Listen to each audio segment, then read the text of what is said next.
Hi, this is David Wright, and I gotta get my ICTV.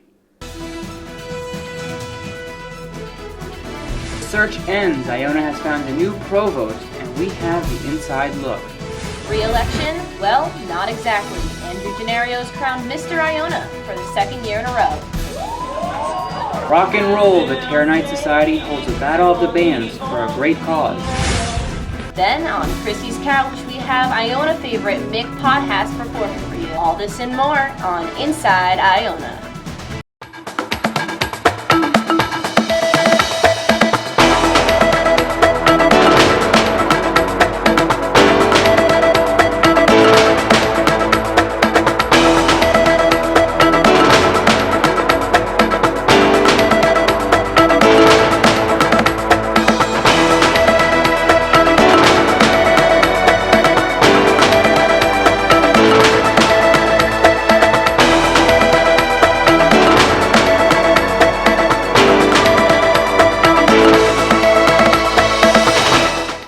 Hello and welcome to the fourth episode of Inside Iona. I'm Kyle Byrne. And I'm Chrissy Bookie. We have an exciting show for you today, so let's get started.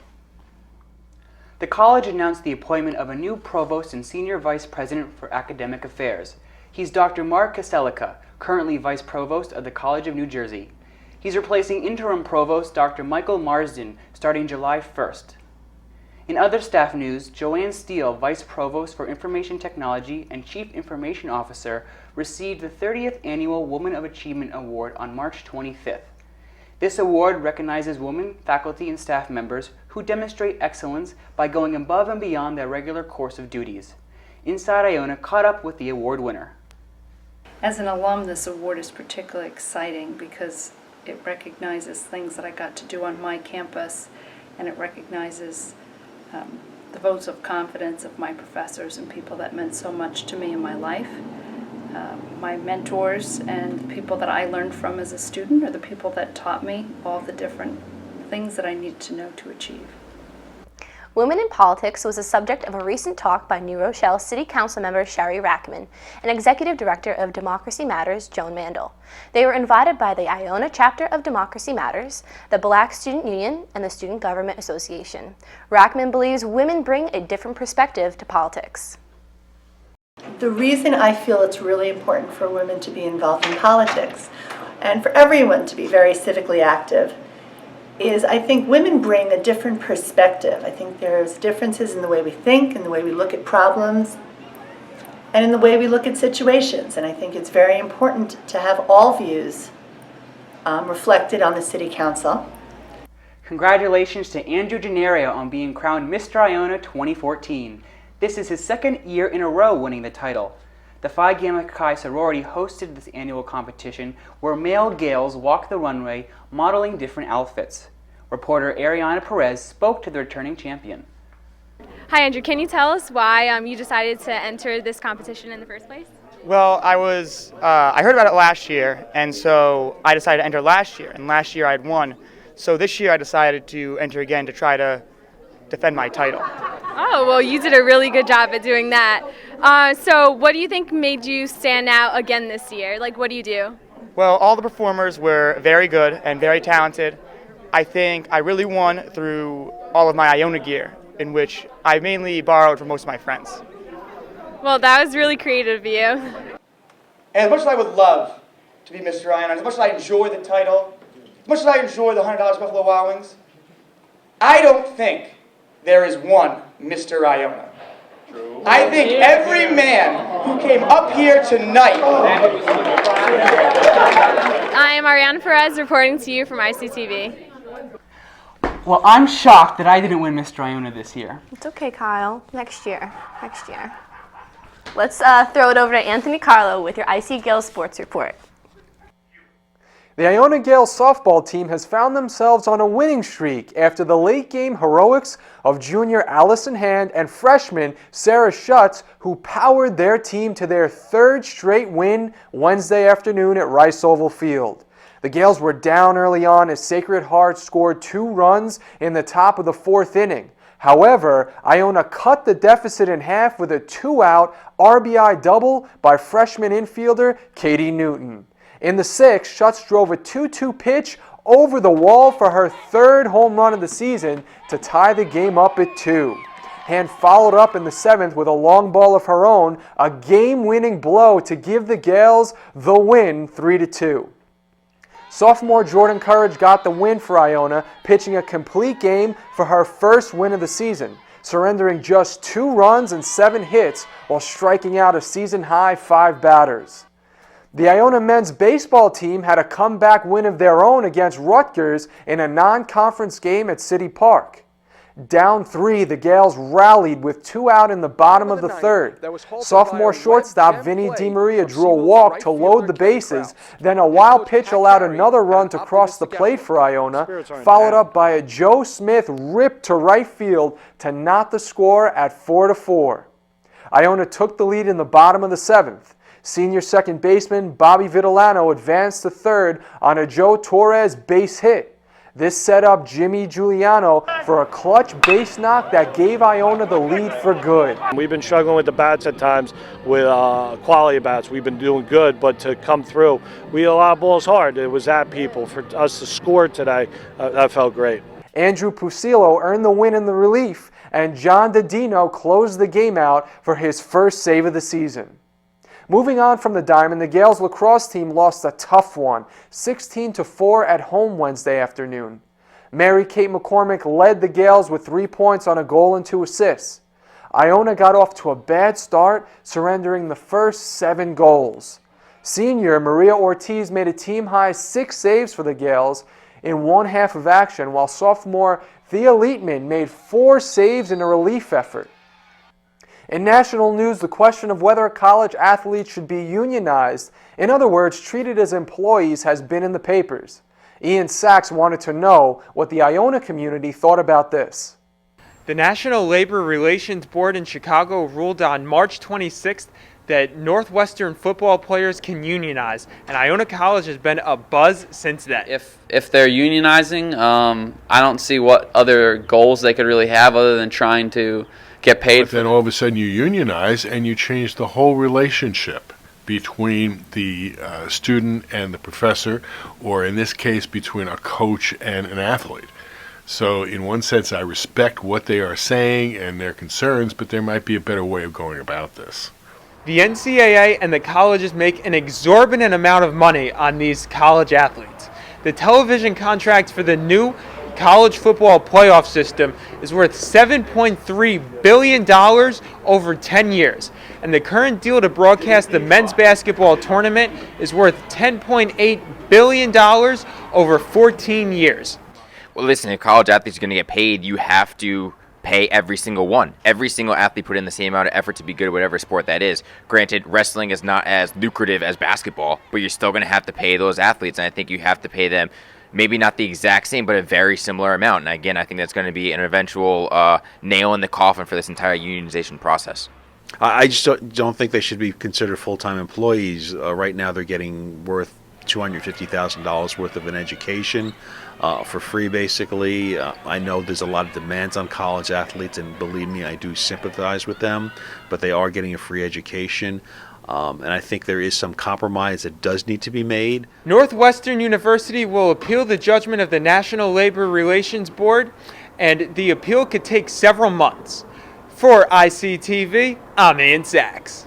With March Madness reaching its height this Saturday with the Final Four set in place, John Calipari and his Kentucky Wildcats are gearing up for the near 7-foot Frank Kaminsky and the Wisconsin Badgers, while red-hot Shabazz Napier will try to continue his hot streak against the seasoned Billy Donovan and his Florida Gators. Cassie Lina hit the campus to find out who Iona students thought would be coming away with the victories. This year's 2014 March Madness has definitely been one for the books. Some would say it's even the year of the underdogs. Number 11 seed, the Dayton Flyers, even made it all the way to the Elite Eight. And even the Final Four, which will face off on this Saturday, is even proof that it's underdogs. We have number 1 seed Florida Gators versus number 7 UConn, and number 8 seed Kentucky versus number 2 Wisconsin. I'm here on Iona College's campus today to talk to some people about their thoughts on who's going to win this year's 2014 March Madness. I really think UConn is going to win, both boys and girls. And it's been a pretty interesting March Madness. A lot of teams have been upset. This March Madness has been out of this world. I think Mercer beating Duke was an incredible game. It started off with Dayton beating Ohio State was fantastic. Overall, I think UConn is hot right now. I think they can take Florida in the finals. Women's, didn't watch it, but I'm sure there was good stuff in there too. I think Florida's going to win the NCAA tournament. I think they're going to take it home this year. You know, they got a lot of talent. They play well together. Biggest upset of the tournament, I think, has been Duke losing to Mercer in the first round. That's been a big upset, and the tournament's been a lot of fun watching this year. It's a lot of good teams, and the competition level is high, and I wish we would have made it, but I'd really love to see Kentucky and Julius Randle take on Wisconsin. Love to see them make it to the finals, and I'm definitely looking forward to UConn. They got hot at the right time. We'll see if they can pull out another championship. I actually had a bracket this year. I made it pretty far, but I was hoping that Arizona would make it to the Final Four. Actually, the last team I needed to win. It was a competition between me and my brother out of 30 people. But that one game decided it since we both had Florida going to the championship. I mean, hopefully they do go to the championship. I hope my brother wins. But, Good luck to this year's 4 remaining teams who are one step closer to being the 2014 NCAA March Madness Championship. For ICTV, I'm Cassie Lina. Back to Anthony in the studio. This is Anthony Carlo with your Iona Gales Sports Report. Thank you, Anthony. The Terra Knight Society and the Social Work Club sponsored a Battle of the Bands on March 26 in the Christopher J. Murphy Auditorium. Each band was assigned a philanthropy, and the proceeds from the event go to those charities. The Terra Knight Society members Chelsea Carlson and Andrew Casalino say they raised over $330. And we had basically a battle of the bands, so all different teams of amazing musicians on campus performed, and they kind of battled it out, and we raised a bunch of money for all 3 causes. And at the end of the night, they picked a winner or a team they preferred the most.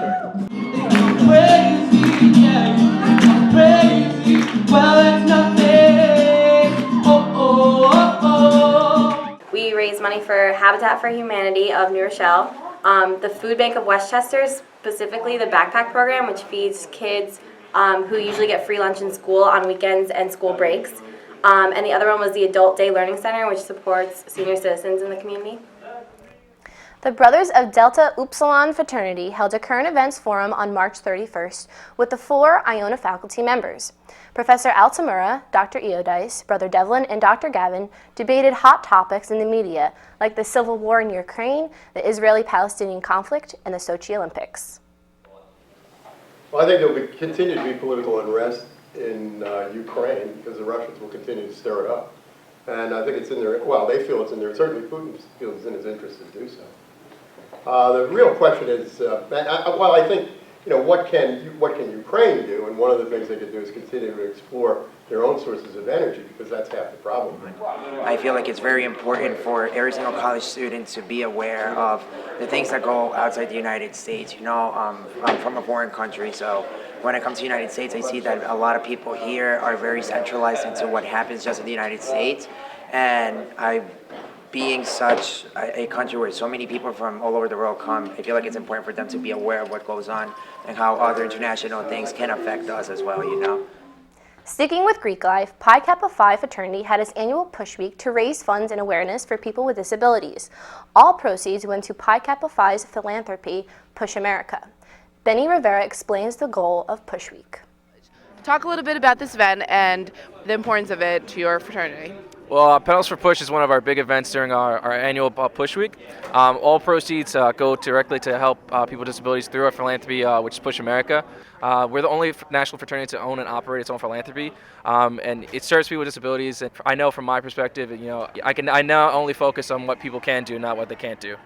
So how much have you guys raised up so far? Well, so far we raised up to around $900. We're very, very close to the 1,000 mark for just this event alone. Well, the Brothers of Pi Kappa Phi Fraternity certainly know how to work out while raising money for a great cause. For ICTV News, I'm Rachel Chow. The Department of Mass Communication hosted a series on media and diversity. It was organized by Dr. Tony Kelso. Guest speaker Nicholas Pert spoke about being stopped and frisked by the NYPD over 4 times. His story was featured in the New York Times, on MSNBC, and on NPR. Pert has come to Iona to talk about how African American men are represented in the media and about the emotional toll that being stopped and frisked has on a person. You know, when I spoke earlier today, I spoke on, what it's like to be stopped and frisked at a very young age, to be illegally stopped and frisked. Being stopped and frisked for the first time, and the second time and the third time and the fourth time, what does that do to a young person's mind?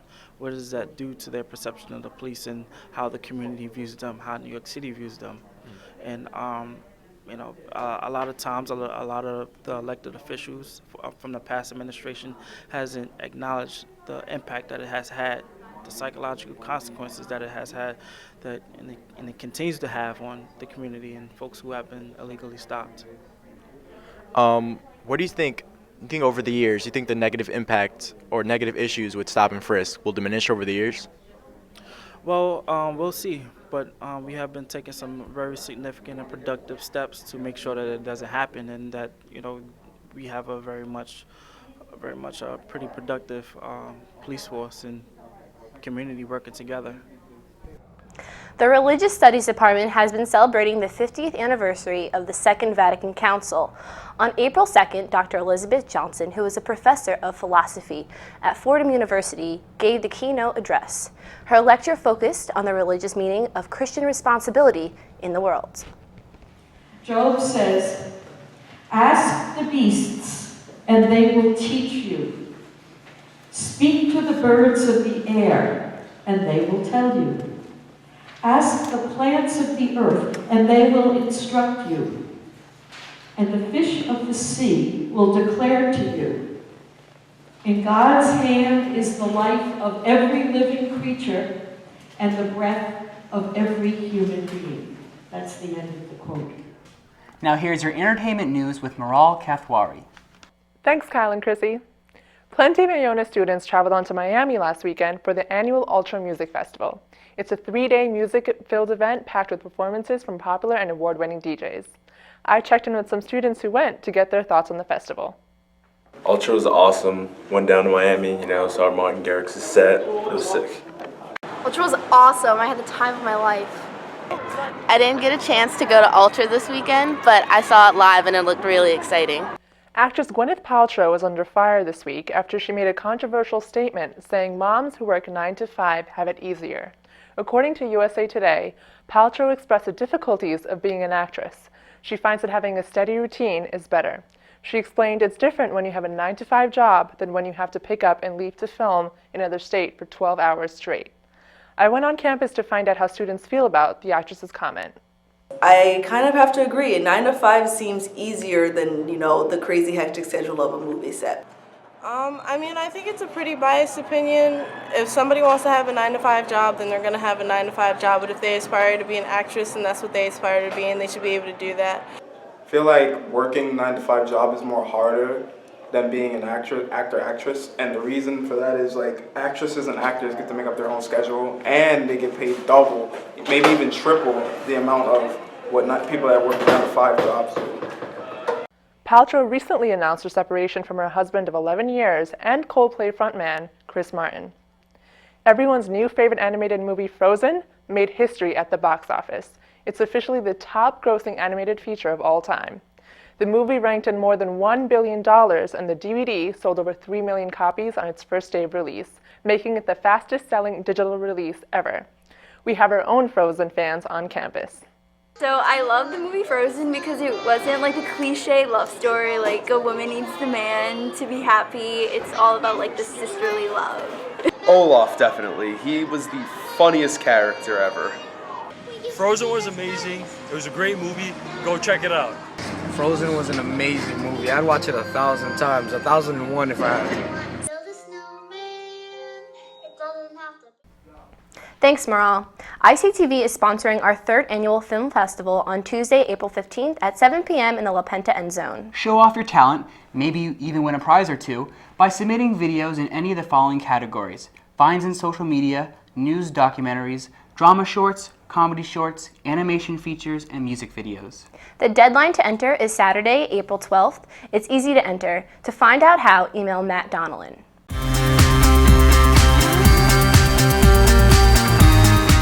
For this week's Music Spotlight, we have Mick Potthast performing Thinking of You by Katy Perry. I had the chance to sit down with him before his performance. So I started my freshman year. I actually performed at an open mic night that was exclusively for freshmen in Loftus. That was held by my RA Tyler Conroy. Just kind of an introduction for the freshmen to like the coffee house and like the performance style on campus. So I started out, I sang a song called Only Hope by Switchfoot at that show.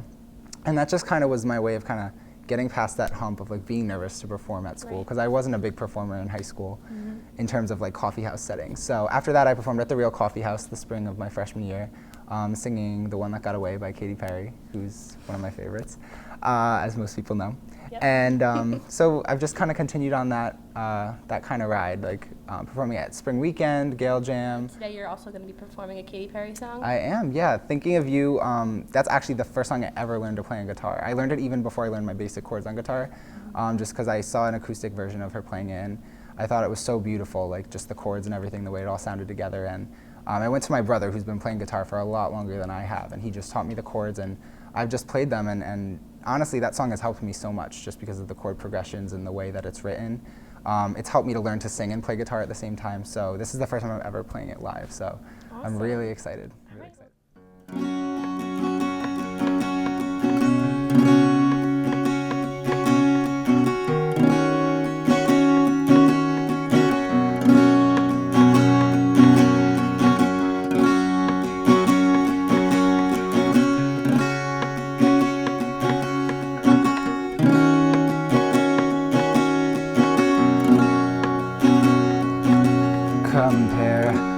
Comparisons are easily done once you've had a taste of perfection, like an apple hanging from a tree. I pick the ripest one, I still got the seed. You said move on, where do I go? I guess second best is all I will know. 'Cause when I'm with her, I am thinking of you, thinking of you, and what you wouldn't do if you were the one who was spending the night. How I wish that I was looking into your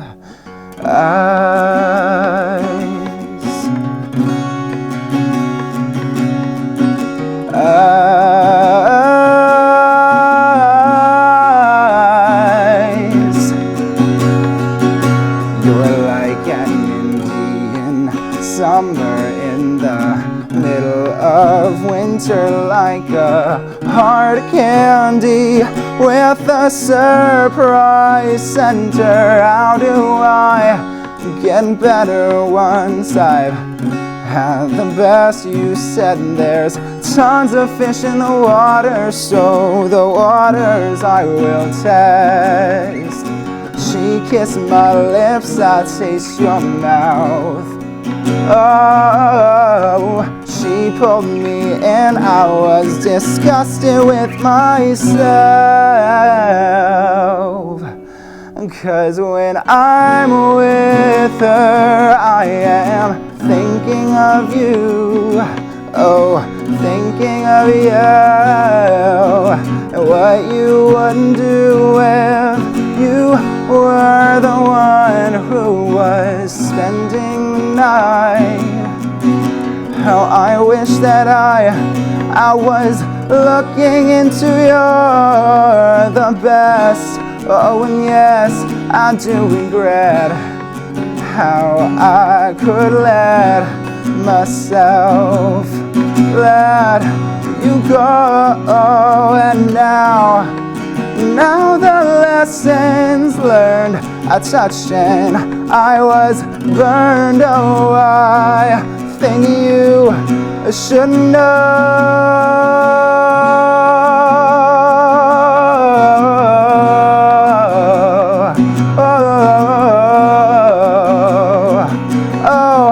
What you wouldn't do if you were one who was spending the night. How I wish that I was looking into your eyes, looking into your eyes, looking into your eyes. Oh, what you would do if you'd walk through the door and take me away with no more mistakes. 'Cause in your eyes I'd like to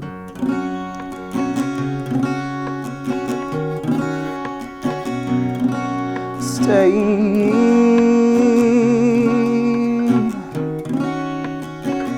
Oh, stay.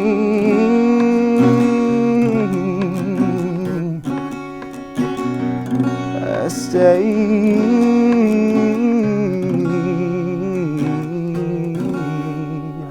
Yeah, yeah, yeah.